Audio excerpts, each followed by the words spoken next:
Mga kababayan, aking taus-pusong pasasalamat sa lahat ng mga Pilipino na sumusuporta at nagmamahal kay dating Pangulong Rodrigo Duterte.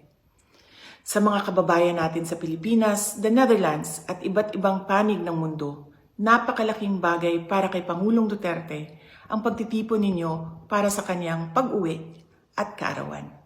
Maraming salamat at napapagaan nito ang mga hamon na hinaharap niya ngayon.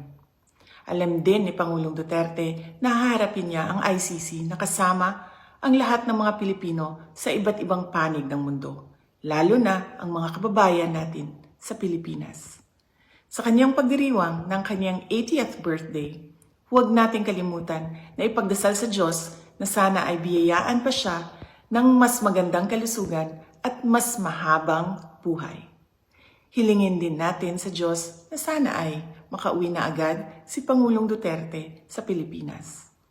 Ang ating mga pagtitipon ay nagpapatunay ng lakas, tapang at paninindigan ng mga Pilipino.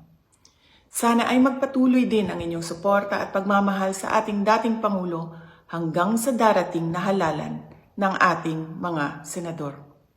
Sa inyong kaisog suporta o pag-ampo, kami nagasandig o naghinaot nga atong makabot ang hustisya alang kang Rodrigo Duterte sa mga Pilipino ug sa atong nasod Pilipinas. Syukran.